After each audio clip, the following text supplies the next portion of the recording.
नमस्कार दोस्तों, मेरा नाम है अमरीश और स्वागत है आप सभी का महात्मा जी टेक्निकल में।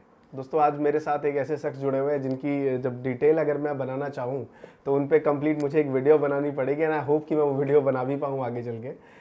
मैं समीर जी का थोड़ा सा इंट्रोडक्शन दे दूँ कि समीर जी जो हैं वो चीफ एग्जीक्यूटिव ऑफिसर हैं एआई क्यूरेट के, और विजय भूमि के साथ जुड़े हुए हैं एज अ कंसल्टेंट है एआई से रिलेटेड, और ग्लोबली रिकॉग्नाइज करते हैं एआई में। जानना चाहूंगा समीर जी से कि थोड़ा सा वो अपने बारे में डिटेल करें जिससे आप सब भी रिलेट कर पाए कि किस तरीके से आप अपने करियर को आगे लेके जाएंगे इस फील्ड में और कैसे इन्होंने इतना बड़ा मुकाम हासिल किया है। तो समीर जी, अप टू यू कि आप थोड़ा सा अपने बारे में डिटेल करें। आई होप कि बच्चों को काफ़ी मोटिवेशन मिलेगी इस चीज़ से जब आप अपने बारे में एक स्टोरी और कैसे किस तरीके से आप इस मुकाम तक पहुंचे, प्लीज़ थोड़ा सा बताइए सर। थैंक यू अमरीश जी।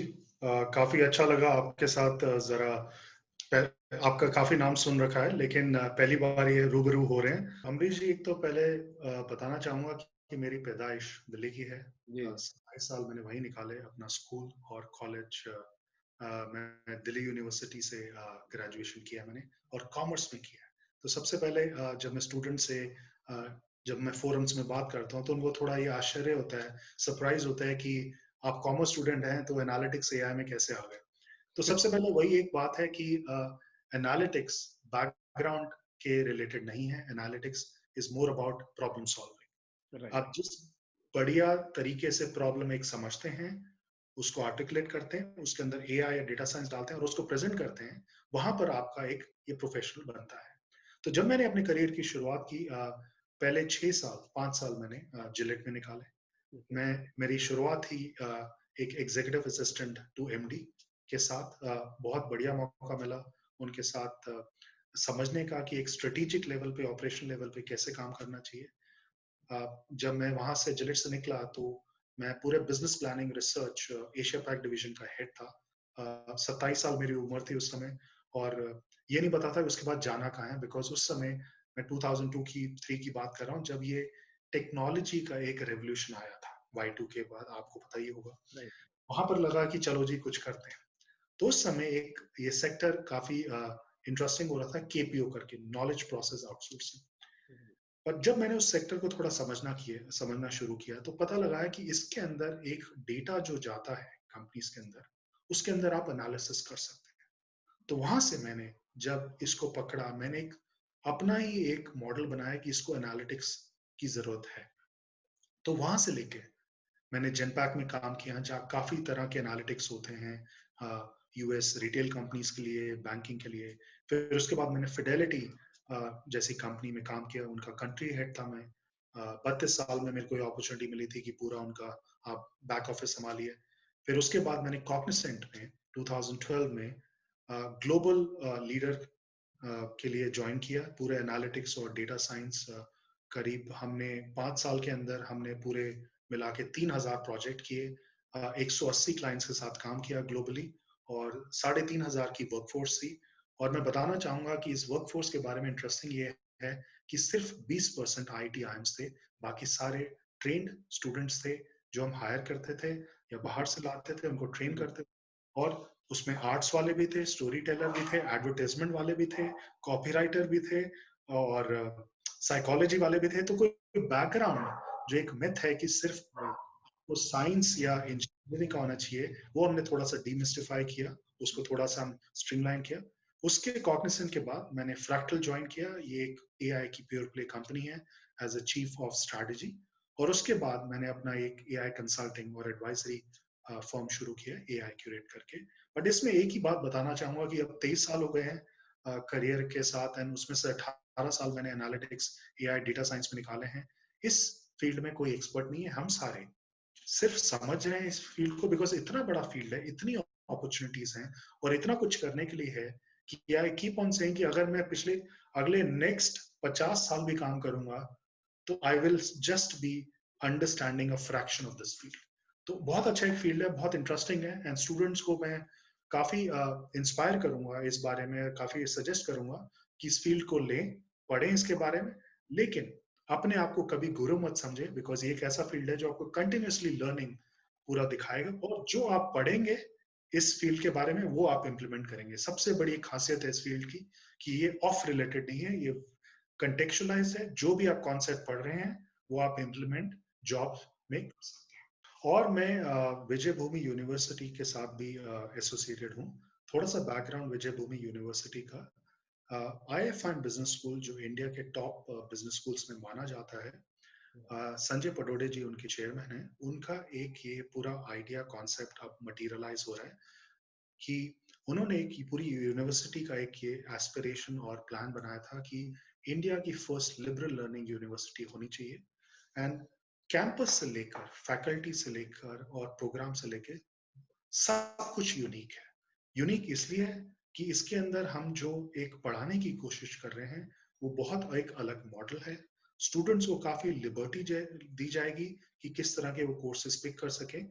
और उसके अंदर जो हम AI या डेटा साइंस के प्रोग्राम्स की बात कर रहे हैं, हमने विजय भूमि यूनिवर्सिटी ने इन सोफी के साथ टाई अप किया। इन सोफी एक बहुत अच्छा इंस्टीट्यूट है, काफी प्रीमियम इंस्टीट्यूट है जो डेटा साइंस और AI पढ़ाता है। तो विजय भूमि और इन सोफी एक साथ इन्होंने मिलके एक प्रोग्राम बनाया है, BSc artificial, BSc data science का और BSc और MSc डेटा साइंस का, और उसके साथ BTech AI और MTech AI भी हैं।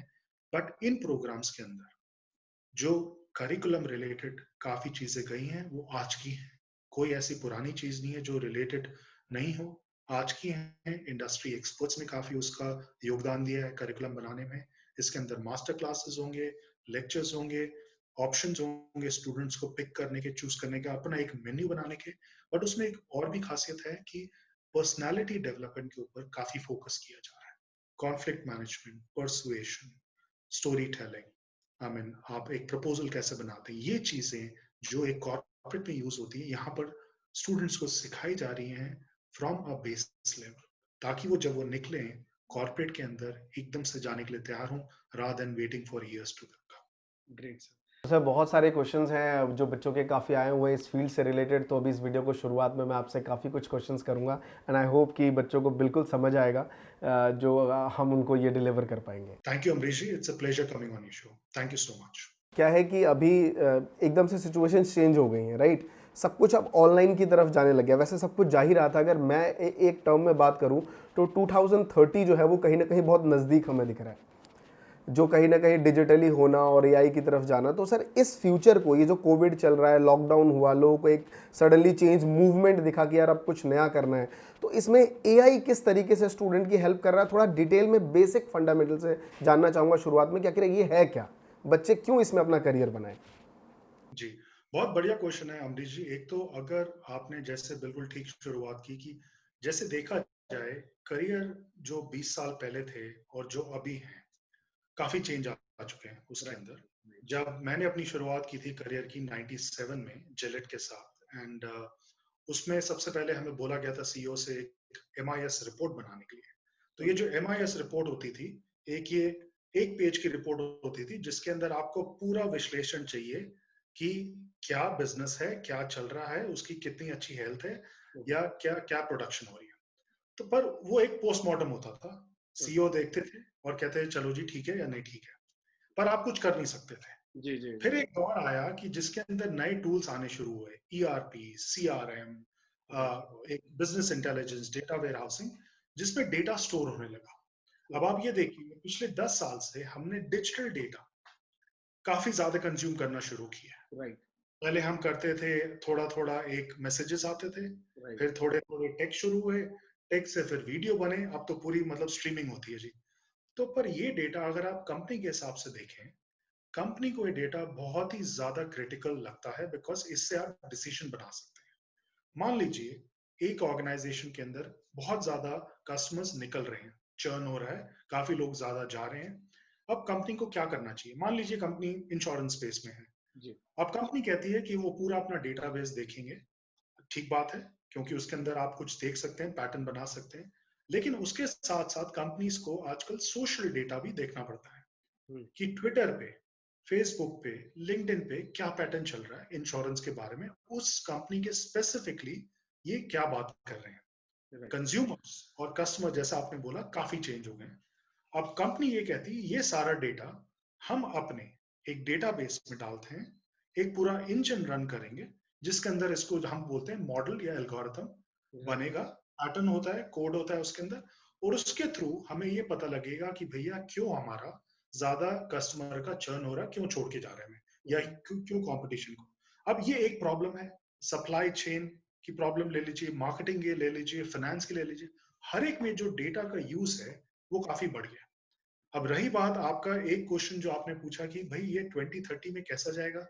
अब आपने बिल्कुल ठीक बोला कि अब डिजिटल के साथ रोबोटिक्स भी आ चुका है।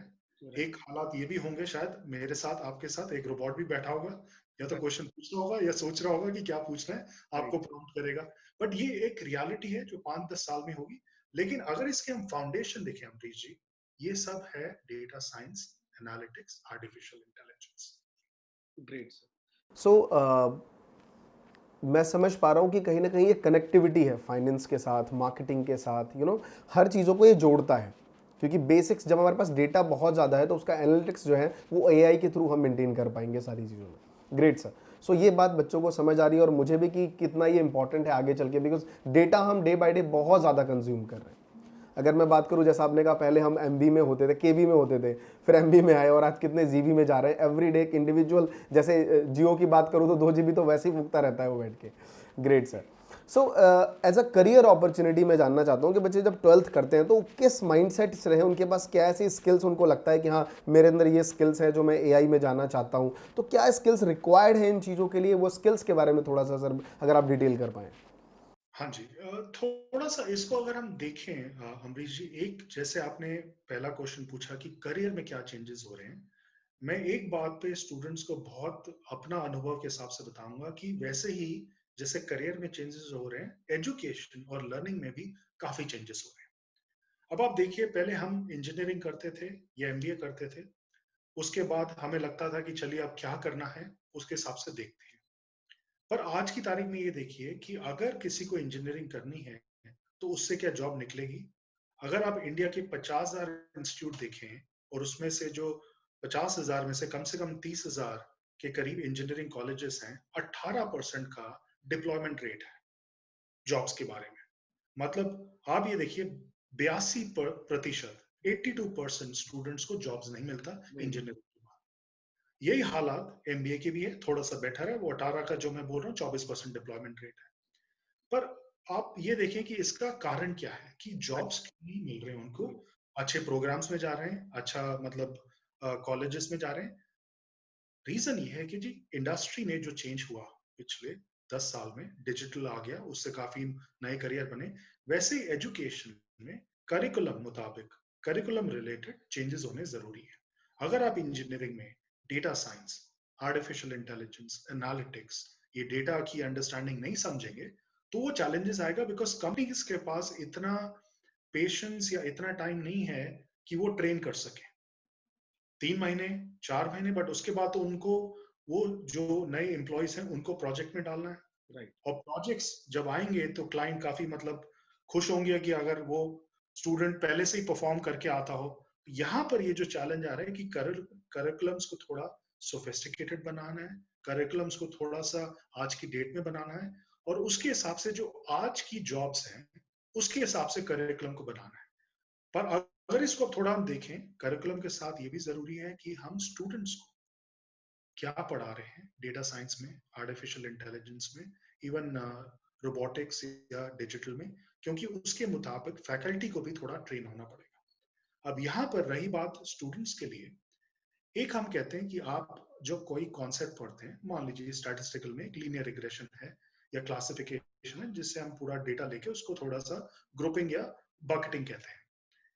पर ये कॉन्सेप्ट अगर स्टूडेंट्स ने समझ लिया स्टैटिस्टिक्स में, स्टूडेंट समझेगा कि अच्छा मुझे आ गया, मैं एनालिटिक्स में कुछ कर सकता हूँ।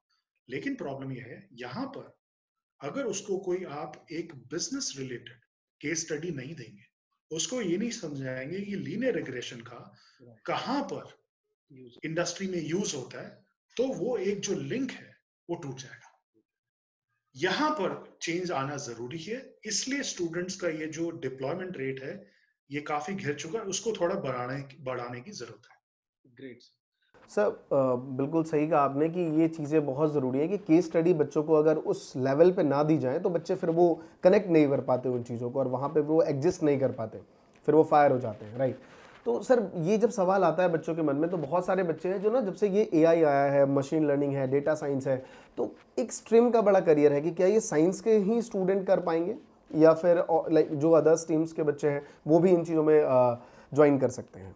नहीं, बहुत बढ़िया सवाल पूछा आपने अमरीश जी, बिकॉज ये बहुत बड़ा एक मिथ है मार्केट में जी। कि अगर आप सिर्फ साइंस चूज करेंगे या इंजीनियरिंग स्ट्रीम में जाएंगे तो ही आपको एनालिटिक्स, डेटा साइंस या आर्टिफिशियल इंटेलिजेंस में जॉब मिलेगी। नहीं, मैं इसका रीजन बताता हूँ क्यों।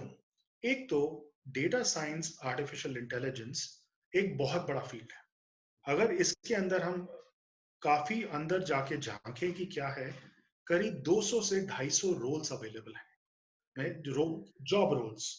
मार्केट में देखा जाए तो इस समय 2 से 2.5 लाख जॉब अपॉर्चुनिटीज अवेलेबल हैं सिर्फ डेटा साइंस और आर्टिफिशियल इंटेलिजेंस में।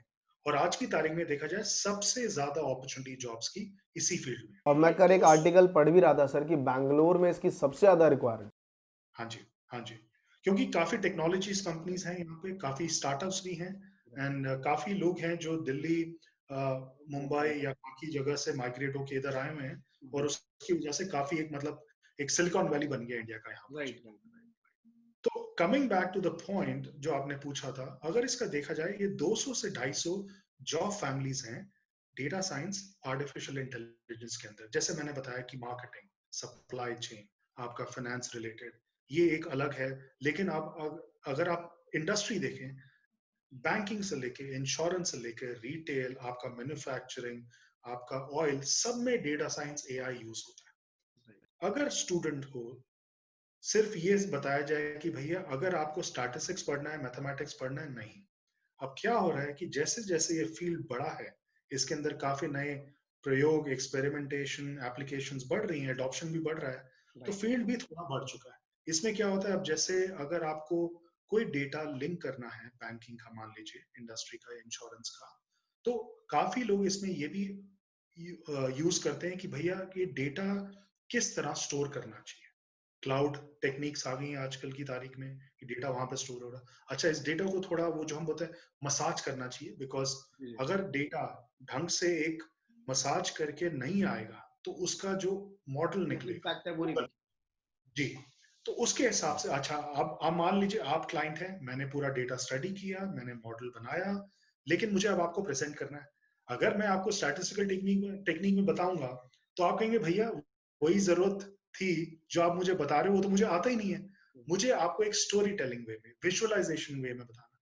तो ये सारे रोल भी बन चुके हैं इस समय, काइंड ऑफ अ थिंग, कि story telling, visualization, data engineer, data science architect, kind of ethnographic बोलते हैं कि आज की तारीख में कि आप एक ह्यूमन साइकोलॉजी कैसे समझते हैं। तो इस चक्कर में आप ये देखिए, लिबरल आर्ट्स के भी काफी प्रोफेशनल्स। और हमारे टाइम में मुझे याद है कि हम आर्ट्स को बोलते थे कि भैया जिसको कॉमर्स या साइंस नहीं मिला वो आर्ट्स में जाइए। लेकिन ऐसा नहीं। साइंस, कॉमर्स, आर्ट्स, इन तीनों का अगर आप देखें, एक ब्लेंड है एआई डेटा साइंस में, जिसकी वजह से अपॉर्चुनिटीज बनी। Great, great. तो आप ये कहना चाह रहे हैं कि सर अब अपॉर्चुनिटी तीनों स्ट्रीम के लिए है, क्योंकि रूट ऑफ स्कोप बहुत ज़्यादा ओपन हो चुके हैं। जब रूट राइट, तो जब रूट ऑफ स्कोप ज़्यादा है तो आप किसी भी फील्ड से हैं, अगर आप आर्ट से भी हैं और आप चाहते हैं कि आप लाइक इसमें एआई में जाना चाहते हैं, तो आप उस चीज़ों की बहुत सारी स्ट्रीम्स है जहाँ पे आप चुनाव कर सकते हैं कि किस फील्ड में मुझे जाना है। Great sir. सो सर मैं जानना चाहूँगा कि विजय भूमि कॉलेज किस तरीके से बच्चों की हेल्प करता है एक जॉब ओरिएंटेड स्किल्स ग्रो करने में। जैसा कि आपने बताया कि इंजीनियरिंग में 18% है। सो मैं जानना चाहूँगा कि विजय भूमि कॉलेज किस तरीके से बच्चों की हेल्प करता है, थोड़ा अगर इसके बारे में आप डिटेल करें। जी, सो एक तो विजय भूमि यूनिवर्सिटी अपने आप में एक यूनिक यूनिवर्सिटी है, एंड इसके 3 कारण हैं, जो मैं तीनों कारण को थोड़ा डिटेल में बताना। एक तो एक यूनिवर्सिटी है ये विजय भूमि जिसमें लिबरल लर्निंग को लेके काफी सिग्निफिकेंस और इम्पोर्टेंस दी जा रही है। लिबरल लर्निंग क्या है कि हम अपने जब कॉलेज में थे, स्कूल में थे, एंड थोड़ा पीछे जाएं, हमें बताया जाता था यही पढ़ना है, यही तरीका है, यही एप्लीकेशन है। हमारे पास कोई चॉइस नहीं होती थी पिकअप करने की सब्जेक्ट्स, और हम यही सोचते रहते थे भैया अगर मुझे ज्योग्राफी का पसंद नहीं है तो मुझे क्यों पढ़नी है। आज मेरी डॉटर जो 13 साल की, वो कहती है कि भैया मैं कोऑर्डिनेट पढ़, गूगल मैप पढ़ के, कोऑर्डिनेट्स पढ़ के पता लगा लूंगी कि लोकेशन कहाँ है पूरी वर्ल्ड में, तो ज्योग्राफी क्यों पढ़नी है। तो इसी चीज लिबरल लर्निंग ने थोड़ा सिंप्लीफाई किया है। पहली यूनिवर्सिटी है इंडिया में जो लिबरल लर्निंग को बढ़ावा दे रही है। ये कहते हैं जी कि आपके पास एक कोर्स का पूरा बफे ऑप्शन है। राइट। आपको साइकोलॉजी पढ़नी है, आपको डेटा साइंस पढ़ना है, आपको थोड़ा सा डेटा इंजीनियरिंग पढ़ना है, थोड़ा सा आपको मैथमेटिक्स है क्या, आप पिकअप करिए अपने हिसाब से। इसको सेल्फ डिस्कवरी फेज बोलते हैं कि आपके हिसाब से जो आपको लगता है, जो आप एक ब्लेंड बनाना चाहते हैं कोर्सेज का, वो बनाइए। सेकेंड चीज वेरी इंपॉर्टेंट इसमें ये है कि काफी न्यू एज कोर्सेज हैं। जैसा मैंने आपको बताया कि digital, data science, artificial intelligence, सारे कोर्सेज पे फोकस है जो आज की तारीख के हैं, आज के स्टूडेंट्स के हैं और आज के करियर रिलेटेड है। ऐसा कोई इसमें वो कोर्स नहीं है जो पहले होता था जिसका कोई मार्केट अंडरस्टैंडिंग या मार्केट एडॉप्शन नहीं है। थर्ड, इसको एक यूनिक लर्निंग के हिसाब से पढ़ाया जा रहा है कि जिसमें हम बोलते हैं एक टी शेप प्रोफेशनल, कि जो स्टूडेंट है वो पूरा एप्लीकेशंस लेके, कॉन्सेप्ट लेके उसके अंदर डीप जाएगा कि अच्छा डेटा साइंस के अंदर एप्लीकेशन क्या है, आर्टिफिशियल इंटेलिजेंस के अंदर एप्लीकेशंस क्या है और उसको कैसे यूज करते हैं। राइट। तो वो एक जो मार्केट रिलेटेड गैप होता है वो काफी वो पूरा होता है। कंप्लीट। जी, जी। तो चाहे बीएससी कोर्स हो उनका डेटा साइंस में या बीटेक कोर्स हो एआई में, ये काफी दोनों कोर्सेज और एमटेक कोर्सेज भी हैं, एमएससी कोर्सेज भी हैं जो ये ऑफर कर रहे हैं। एंड यूनिवर्सिटी करजत में है, काफी बढ़िया कैंपस है। पुणे बॉम्बे हाईवे पे काफी, आपको पता ही है कि ये बैंगलोर से थोड़ा सा दूर है, लेकिन बॉम्बे और पुणे के बीच का नर्व सेंटर है। एंड काफी बढ़िया इसको एक कॉन्सेप्ट से लेकर, प्रोजेक्ट से लेकर इसको पूरे एक वर्ल्ड क्लास इंस्टीट्यूशन को बनाने की कोशिश की गई है। ग्रेट सर, बहुत बढ़िया। तो आप ये कहना चाह रहे हैं कि विजय भूमि यूनिवर्सिटी में बच्चों को ये फैसिलिटीज़ होती है कि लिबरल एजुकेशंस को वो ज़्यादा अडॉप्ट कर पाते हैं। उनके पास एक बकेट है जिसमें अगर उनको मैथ्स पढ़ना है, मैथ्स डाल सकते हैं, राइट। जो कहीं ना कहीं हम सब के साथ एक पॉइंट रहा है हमेशा अपने स्कूल्स में, कॉलेजेस में। जब भी, जैसे मैं खुद एक कॉमर्स स्टूडेंट रहा हूँ, मुझे मैथ्स चाहिए थी, लेकिन मुझे मैथ्स के साथ कुछ ऐसे सब्जेक्ट्स भी और चाहिए थे जो मुझे फैसिलिटीज़ नहीं मिली मेरे स्कूल्स में, कि भैया आपको नहीं मिल पाएगा, अगर कॉमर्स विद मैथ ले रहे हैं तो ये सब्जेक्ट्स आपको ही मिलेंगे और ये फिक्स रहेगा। तो वहाँ कॉम्प्रोमाइज़ करना पड़ा हम जैसों को। लेकिन अब ऐसी चीज़ें नहीं है और आई होप कि बच्चों को भी ये चीज़ समझ आ रही है कि कहीं ना कहीं अगर जो जो आपने एक लास्ट में एक बात कही मुझे बहुत अच्छी लगी कि मार्केट और स्टूडेंट्स के बीच में जो गैप फिलिंग है, इस चीज़ को फिल करना बहुत ज़रूरी है। बच्चे यहीं लैग करते हैं बहुत ज़्यादा। सर, मेरा एक नेक्स्ट सवाल आपसे ये है कि जब बच्चे आफ्टर बीटेक करके निकलते हैं एआई में और सारी चीज़ों में, तो उसके बाद उनकी जॉब अपॉर्चुनिटी किस तरीके से वर्क फ्लो है, किन एप्लीकेशंस पे वो वर्क करेंगे, थोड़ा इसके बारे में डिटेल करें। जी, तो एक ही अगर थोड़ा मार्केट का स्टडी किया जाए अमरीश जी, इसमें एक बहुत बड़ा एक पॉइंट निकल के आता है कि आज की तारीख में 3 करोड़ 45 लाख बच्चे हैं जो ग्रेजुएशन करते हैं इंडिया में। अगर इनको अब देखा जाए जो इनरोल करते हैं, let me put it that way, enroll करते हैं, इसमें से करीब 82% ग्रेजुएशन करते हैं और 11% पीजी प्रोग्राम्स में जाते हैं, पोस्ट ग्रेजुएशन। लेकिन जैसे मैंने बताया कि इंजीनियरिंग और एमबीए का डिप्लॉयमेंट रेट काफी कम है, 20% आसपास अगर एवरेज ली जाए। अब हो क्या रहा है, अगर हम देखा जाए, देखें कि सबसे बड़ी अपॉर्चुनिटी आज की तारीख में मार्केट में कौन सी है, वो है एनालिटिक्स की, डेटा साइंस की, एआई की। पर एक जो एक अंडरस्टैंडिंग है कि ये क्या चीजें हैं मार्केट में, जब ये अपॉर्चुनिटीज या रोल निकलते हैं तो लोग ये क्या करते हैं एआई, डेटा साइंस, एनालिटिक्स में, थोड़ा सा इसके बारे में बताना चाहूंगा। जैसे कि आप देखिए कि थोड़े टाइम पहले, जब हम 20 साल पहले एक अपोलो मिशन की बात करते थे या राकेश शर्मा जी स्पेस में, तो हम कहते हैं जी साइंटिस्ट है, राइट। तो एस्ट्रोनॉट हैं, जाते हैं, बहुत बहुत डेटा, लेवल टीवी के सामने वो सब चीजें। जी, तो बहुत डेटा स्टडी करना पड़ता है। क्या आज की तारीख में अगर हम देखें तो आपका, मेरा या किसी तीसरे का जो स्मार्टफोन है, उसके अंदर जो डेटा की कंप्यूटिंग पावर है वो अपोलो 13 मिशन के बराबर है। तो इतना कुछ इसके अंदर कंप्यूटिंग पावर ज्यादा। अब आप कंपनी पे जाएं तो कंपनी कहती है कि जी अगर इतनी कंप्यूटिंग पावर हमारे पास आ गई है और डेटा इतना अवेलेबल है ट्विटर से, इंस्टाग्राम से, यूट्यूब से, फेसबुक से, लिंक्डइन से, तो इसको स्टडी क्यों नहीं किया जाए। कंपनीज के पास आज ऑप्शंस हैं कि नए कस्टमर्स कहां से आए, जो पुराने कस्टमर्स हैं उनको कैसे रिटेन किया जाए। अगर प्रॉब्लम कोई फाइनेंस में है, मान लीजिए कोई एनॉमली या कोई मतलब फ्रॉड हो रहे हैं, उसको टाइम से पहले कैसे डिटेक्ट किया जाए। अभी आप जैसे कोविड का देख लीजिए, क्लिनिकल ट्रायल चल रहे हैं वैक्सीन के। अगर आप है, ये डीएनए सीक्वेंसिंग, ये मिलियंस हैं जो स्टडी करना पड़ेगा डेटा, और ये पॉसिबल एक कंसेप्चुअल लेवल पे स्टैटिस्टिक्स पढ़ के नहीं होगा। यहाँ पर डेटा साइंस और आर्टिफिशियल इंटेलिजेंस आता है। अब आर्टिफिशियल इंटेलिजेंस को दें, इसमें क्या है, it's a sophistication of image, voice, text and video. आप जैसे देख रहे हैं मुझे, आप जैसे फील कर रहे हैं, आप जैसे बात कर रहे हैं, मैं आपका एक बिहेवियर स्टडी करके ये बता सकता हूँ कि आप कितने इन्वॉल्व हैं, कितने एंगेज्ड हैं। तो एक उसको टेक्निक बोलते हैं लेबलिंग एनोटेटिंग, कि आपकी पूरी इमेज आके एक पूरी लेबल हो जाएगी, आपका वॉइस सैंपल स्टडी होगा। तो मान लीजिए अगर मैं आपसे बात कर रहा हूँ और मेरे थ्रोट में एक लंप आ रहा है, तो समझ लिए थोड़ी सी मुझे परेशानी, एंजाइटी या वीकनेस हो रही है बोलने में। राइट।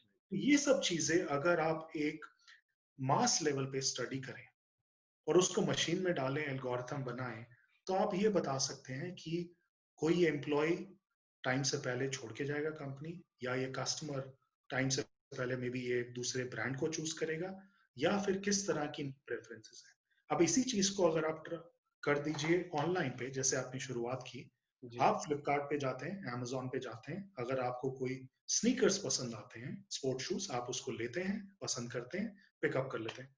पर आपने जैसे ही वो पिकअप किया, आपके साथ में एक दूसरे फॉर्मल शूज की आ जाती है ऐड, जिसपे आपको 30% डिस्काउंट मिलता है। आपकी जरूरत नहीं थी, आपने 30% देखा, आपको ब्रांड अच्छा लगा, आपने ले लिया। ये कैसे हुआ? और ये सिर्फ आपके लिए है। मैं कुछ और पिक करूंगा तो मेरे सामने कुछ और। तो ये एक बहुत पीछे जो इसके बैकग्राउंड में एनालिटिक्स एआई का एक पूरा इंजन चल रहा है यहाँ पर। और मैंने तो 2 4 एग्जांपल दिए, पर देखा जाए सारी इंडस्ट्री इस तरह analytics, artificial intelligence, data science को यूज कर रही हैं। और इसके मुताबिक काफी अपॉर्चुनिटीज मार्केट में आ गई हैं कि स्टूडेंट्स जो पढ़ के, जैसे विजय भूमि से अगर उन्होंने बीएससी कोर्स किया है, या एमएससी कोर्स किया, या बीटेक कोर्स किया एआई डेटा साइंस में, पढ़ के इंडस्ट्री में जाके ऐसी प्रॉब्लम्स सॉल्व कर रहे हैं। मैं एक इंडिया का एग्जांपल देना चाहूंगा अमरीश जी, जहां पर डेटा साइंस और एआई यूज हो रहा है। बहुत बढ़िया एग्जांपल है। जैसे कि हमें पता है कि Swachh Bharat campaign prime minister Modi ji ने लॉन्च किया है।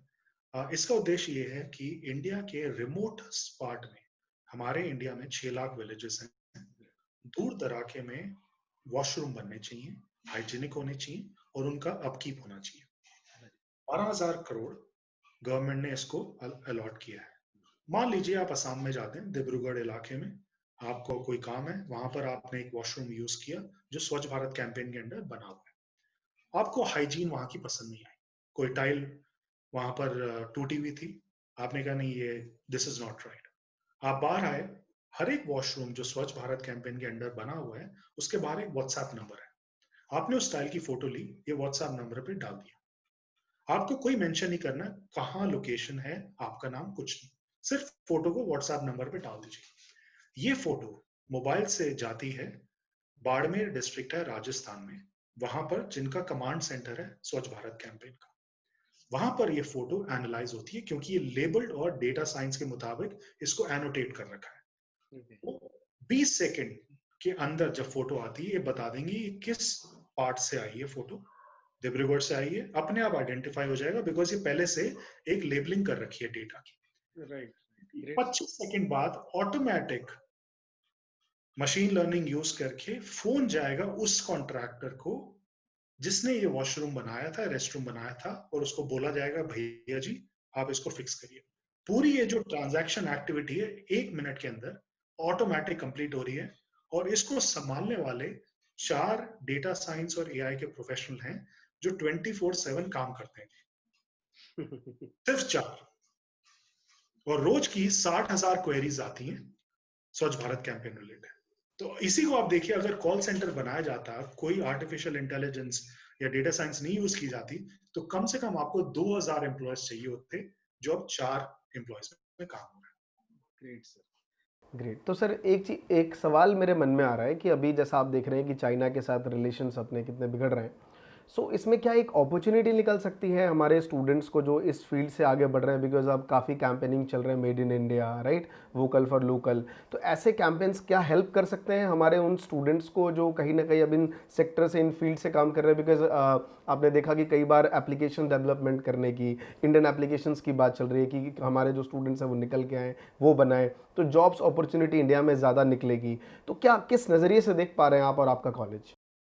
एक तो अमरीश जी, आपने बहुत सही क्वेश्चन पकड़ा है आजकल के टाइम में, जो ये चाइना, यूएस, यूके, हांगकांग जैसे हम देशों की बातें कर रहे हैं। अगर आप इसके एक नीचे से थोड़ा और एनालिसिस करें, आप इसमें ये भी देखिए कि काफी चीजें इन नेशंस में जो हो रही हैं, आर्टिफिशियल इंटेलिजेंस रिलेटेड भी हो रही हैं। एक भागदौड़ चल रही है कि कौन एआई को रूल करेगा। चाहे आप यूएस को देखिए, चाइना को देखिए, इंडिया भी दूर नहीं है।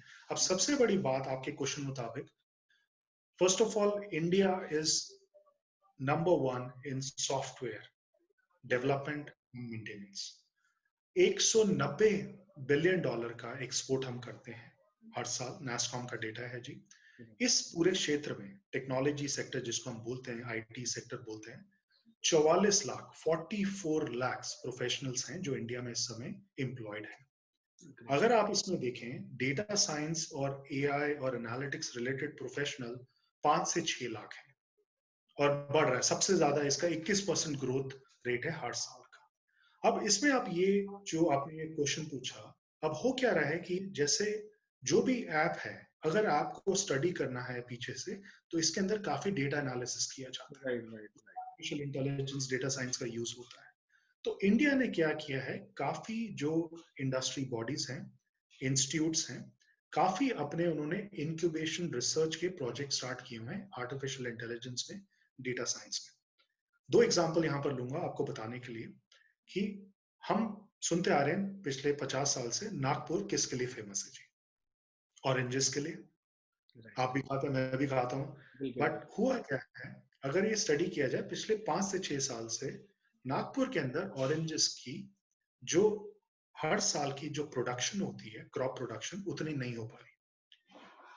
तो आईआईटी चेन्नई और कुछ आर्टिफिशियल इंटेलिजेंस के लोगों ने आके एक प्रोजेक्ट किया। उन्होंने पूरा सॉइल डेंसिटी देखा नागपुर का, पिछले 25 साल का सॉइल डेंसिटी का डेटा देखा, टेम्परेचर देखा, जो मार्केट में इस समय डिफरेंट ऑरेंजेस के वो हैं प्रोडक्शन टेक्निक, वो देखे, और ये भी देखा कि मार्केट में कितना प्राइस है।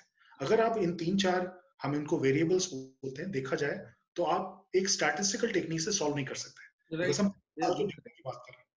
तो उन्होंने जब ये आर्टिफिशियल इंटेलिजेंस यूज करके एक मॉडल बनाया, उससे ये पता लगा कि अगले 5 साल में अगर नागपुर ऑरेंजेस ग्रो करता रहा, तो वहां पर जो फार्मर्स है उनकी इनकम नीचे जाती रहेगी। अब उन्होंने 2 ऑप्शन नए दिए, मैं बता नहीं सकता बिकॉज इन दिस प्रोजेक्ट, कि उनको क्या ग्रो करना चाहिए।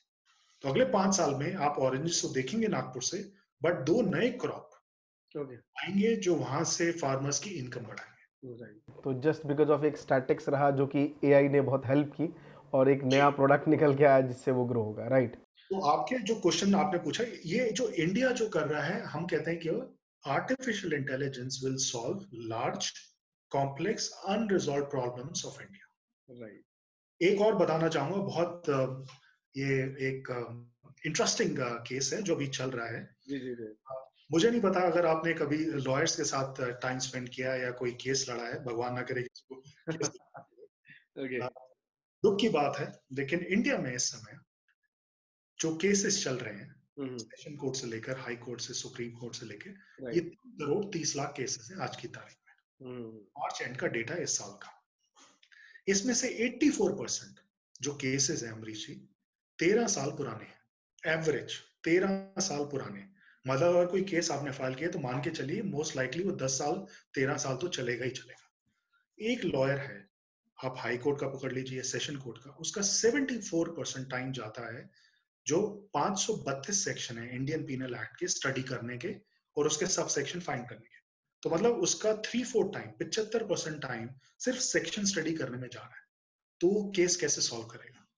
यहाँ पर एक बहुत बड़ा एक कैंपेन चल रहा है, थोड़ा सा रेजिस्टेंस भी आ रहा है कि लॉयर्स को बताया जा रहा है जी कि जैसे गूगल आप यूज करते हैं, आपको टाइप करना है अमरीश जी और आपका पूरा नाम डालेंगे, महात्मा जी आएगा, उसके अंदर सारे वीडियोस आ जाएंगे। ऐसे ही अगर आपका कोई केस चल रहा है लैंड मुताबिक, एग्रीकल्चर रिलेटेड या कोई लिटिगेशन रिलेटेड, आप पंच करेंगे, उससे जितने रिलेटेड केसेस हैं अपने आप आ जाएंगे, जितने पिछले 50 साल के, तो ताकि लॉयर का जो टाइम है वो सिर्फ ये समझने में जाएगा कि केस कैसे सॉल्व करते हैं। तो अगर ये चीज पॉसिबल हो गई तो आप देखिए कि वो जो 13 साल के एवरेज केसेस हैं 84% कितनी जल्दी सॉल्व हो जाते हैं एआई और डेटा साइंस रिलेटेड लेके। Right, right.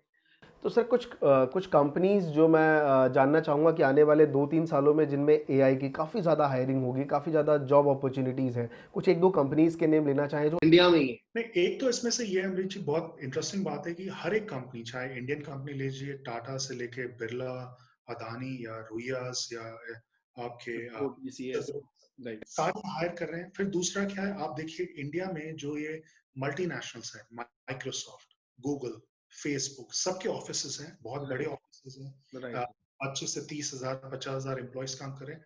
वो भी काफी नई employment opportunities analytics, data science, AI में काफी प्रोड्यूस कर रहे हैं और काफी स्टूडेंट्स वहां पर भी जा रहे हैं। फिर एक और सेगमेंट है जो काफी स्टूडेंट्स को पता नहीं है, जो हम कहते हैं कि मल्टीनेशनल्स जो हैं बाहर की, यूएस के ले लीजिए, यूके की, जैसे टारगेट हो गई, वेल्स फार्गो हो गया, जेपी मॉर्गन हो गया, तो इन सबके यहाँ पर बैक ऑफिस है।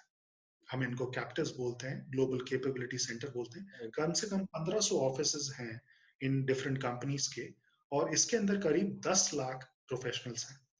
ये भी काफी नए एज स्किल्स के अंदर हायरिंग कर रहे हैं, एनालिटिक्स के अंदर, डेटा साइंस, एआई के अंदर। और आने वाले टाइम में एक सेक्टर जो हम काफी कम बात करते हैं बट बहुत इंपॉर्टेंट है, स्टार्टअप्स। राइट। आज हालात थोड़े से टाइट हैं सबके लिए, बट एक वो भी फेज है कि स्टार्टअप्स थोड़ा सा जब ये संभल जाएंगे कोविड के बाद, वो फिर से एक अपनी नई एक, वो कहते हैं कि मुहिम शुरू करेंगे राइट, कि राइट। कैसे डेटा साइंस का शुरू करें। और स्टार्टअप में बहुत ज़्यादा अपॉर्चुनिटी, जैसा आपने देखा कि पेटीएम है, ओयो है, they all are focusing on like AI और इन सब चीज़ों पे ही वो काम करना चाहते हैं। तो दोस्तों देखा आपने ये सारी चीज़ें कि आर्टिफिशियल इंटेलिजेंस के बारे में काफ़ी कुछ आपको सर से सीखने को मिलेगा, खासकर उन लोगों से जो इस फील्ड के एक्सपर्ट हैं। तो आई होप कि अगर आप विजय भूमि यूनिवर्सिटी के बारे में और ज़्यादा जानना चाहते हैं तो डिस्क्रिप्शन में सारी डिटेल्स हैं, वहाँ जाके सारी चीज़ें इन्फॉर्मेशन ले सकते हैं। आज के इस वीडियो में इतना ही, मिलता हूँ नेक्स्ट वीडियो में, तब तक के लिए धन्यवाद।